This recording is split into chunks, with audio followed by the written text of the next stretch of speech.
Hello viewers, இன்னைக்கு நம்ம பார்க்க போறது Death Note episode 36 part 1.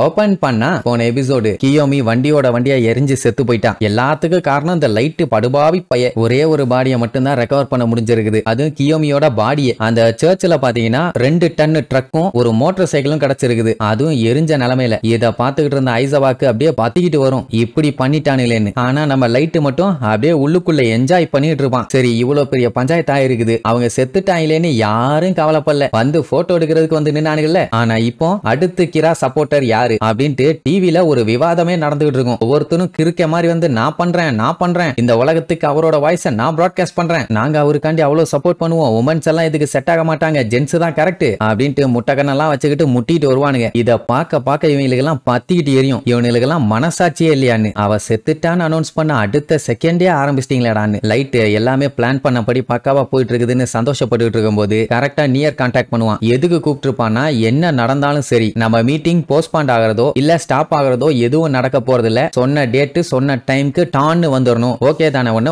Okay அதுல எந்த மாற்றமும் இல்லாம. இந்த மாதிரி என்ன மிஸ்டேக் நடந்தாலும் நியர் மாத்த மாட்டான்னு லைட்டுக்கு நல்லாவே தெரியும். சோ 2 பேரும் மாத்தி நீ காலிடான்னு சொல்லிட்டு வெறியோட பேசிட்டு இருப்பானுங்க. மட்சுடாலாம் நாளானைக்கு என்ன நடக்க போதுன்னு எக்ஸைட்மெண்டோட இருப்பான். லைட்டு எதுவுமே தெரியாத மாதிரி. எனக்குமே புரியல நியர் அப்படி என்னத்தை தான் காட்ட போறான்னு. பட் அந்த டைம் நம்ம ரொம்ப கேர்ஃபுல்லா இருக்கணும் பானா. அப்ப ஐசாவா மனசுக்குள்ள அடா மட்சுடா மாங்கா பாயில, அந்த டே நம்ம செத்தாலும் செத்துருவோண்டா, அது தெரியாம என்ஜாய் பண்ணிட்டு இருக்க மூலகட்டவனேன்னு திட்டிட்டு இருப்பான். அதே நேரம் இங்க நியர் சைடு ஜவானி கிட்ட அன்னைக்கு டைம் கரெக்டா வந்து சேர்ந்துருவியான்னு கேட்டா ஒன்னும் பஞ்சாயத்து இல்ல, நான் ஸ்பாட்டுக்கு வந்துருவேன்பா. சோ எல்லாத்துக்கிட்டையுமே நியர் வந்து இப்ப கன்ஃபார்ம் பண்ணிட்டு இருக்கான். அப்படி பண்ணி முடிச்சுட்டு நம்ம பெஸ்ட்டை காமிப்போங்கிற மாதிரி சொல்லுவான். கரெக்டா அந்த டேட்டும் வருது. சோ ஒன்னு மழை. காலையில நியர் கான்டாக்ட் பண்ணி நாங்க மீசாவை ரிலீஸ் பண்ண போறோம், நீங்க வேணா கால் பண்ணி கன்ஃபார்ம் பண்ணிக்கிங்கப்பா. சரின்ட்டு கால் பண்ணா அந்த லூசு பாத்தீங்கன்னா 5 ஸ்டார் ஹோட்டல்ல டீலக்ஸ் சூட் ரூம்ல இருப்பா. இவ்வளவு நாள் பண்ண குடும்பக்கு இப்ப தாயா என்னை ஒரு நல்ல ஹோட்டல்ல கொண்டு போய் விட்டுருக்காங்க, செம ஜாலியா இருக்குதும்பா. சரி அங்கேயே இருந்து தொலை, வேற எங்கேயும் போய் பஞ்சாயத்து எழுத்து வைக்காத. சரி ஓகேம்பா. இனி பேலன்ஸ் பாத்தீங்கன்னா இவங்க டெத் நோட்டை எடுத்துட்டு கிளம்பணும். இன்னொரு மேட்டர் என்னன்னா, டெத் நோட்டை வந்து சும்மா பாஸ்வேர்ட் எல்லாம் போட்டு ஓபன் பண்ணி எடுத்துட்டு போக முடியாது. 5 பேரோட மொபைலுக்கும் ஓடிபி வரும். அந்த ஓடிபி நம்பரை போட்டாதான் ஓபனே ஆகும். இருக்கிறவங்க எல்லாரோட நம்பரும் போட்டுருவாங்க. மோகி பாத்தீங்கன்னா அவங்க கூட இருக்கான்ல, சோ கால் பண்ணி ஓடிபி வாங்கிக்குவானுங்க. கடைசியில ஐசாவா போய் அந்த நோட் எடுப்பான். எடுக்கும் போது இந்த டெத் நோட்டு இதால இப்படி கொல்ல முடியும், அப்படி கொல்ல முடியும், எப்படி எல்லாம் கொல்ல முடியும்னு எல்லாமே அவன் மைண்டுக்குள்ள ஒரு செகண்ட் ஓடும். அதுக்கப்புறம் அதை எடுத்து பெல்ட் எல்லாம் போட்டு சட்டையா சேர்த்து வச்சுக்குவான். இந்த விஷயத்தை நியர் கிட்ட கன்ஃபார்மும் பண்ணிடுவான். ஏன்னா அவன் நம்புறது இவன் ஒருத்தனை மட்டும்தான். டெத் நோட் என்கிட்ட தான் இருக்குது, நாங்க வந்து சேர்ந்துடுறோம் பானா. நியர் இருந்துட்டு ஒன்னும் பஞ்சாயத்து இல்ல, அந்த டெத் நோட்டை நீ எல்லுகிட்ட வேணாலும் கொடுப்பான். அவன் அதெல்லாம் எனக்கு தேவையில்லை, நீ ஐசாவாவை தானே பெஸ்ட்னு நம்பிக்கிட்டு இருக்க, அது அவர்கிட்டே இருக்கட்டும், நாங்க வந்துடுறோம் பா. சரி ரைட், மீட்டிங் பிளேஸ்ல 1 மணிக்கு மீட் பண்ணுவோம் அப்படின்ட்டு காலை கட் பண்ணிடுவானுங்க. மழை வேற சோன்னு பேஞ்சுக்கிட்டு இருக்குது. போயிட்டு இருக்கும்போது மனசுக்குள்ள லைட்டுக்கு அப்படி ஒரு சந்தோஷம். இன்னைக்கு எல்லாமே முடியவும் போகுது, அண்ட் இன்னையில இருந்து தான் எல்லாமே ஆரம்பிக்கவும் போகுது. அதுவும் கிராவோட ஒரு பெர்ஃபெக்ட்டான உலகம் அப்படின்ட்டு கிரிமினல்ஸை தான் கொல்ல போறானோன்னு பார்த்தா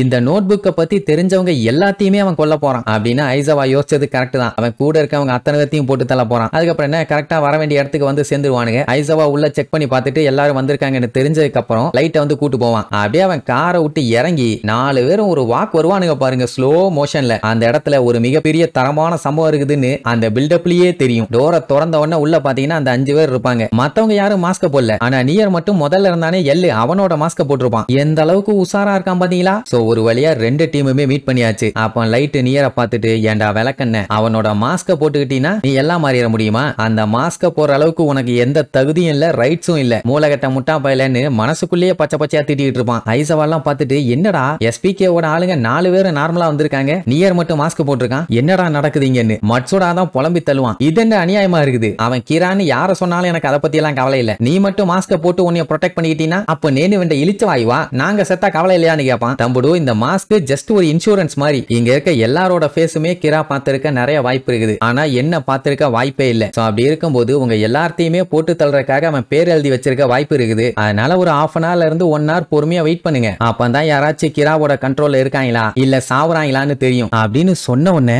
அட பாவி பண்ணாட பயல, நம்ம சாவரமா இல்லையான்னு வெயிட் பண்ணி பார்த்துக்கிட்டு இருக்கான். மனசாட்சி இருக்காடா மானங்கட்ட பயலன்னு திட்டிக்கிட்டு இருப்பான். ஐசவாக்கும் அதான் தோணும். ஏன்னா லைட் ஒருவேளை கிராவா இருந்தானா நியர் சொல்றது கரெக்ட் தான். அவன் நினைச்சா என்ன வேணாலும் பண்ண முடியும். சோ வெயிட் பண்றதுல தப்பு இல்லாம அப்படியே time tick tock tick tock tick டாக்னு போய்கிட்டே இருக்குது. 1/4 மணி நேரம் ஆகுது, அரை மணி நேரம் ஆகுது, அப்படியே 1 மணி நேரமும் ஆகுது. இனி இதுக்கப்புறம் பஞ்சாயத்து எந்த லெவல்ல போக போகுதுன்னு அடுத்தடுத்த எபிசோட்ல பார்க்கலாம். டாடா.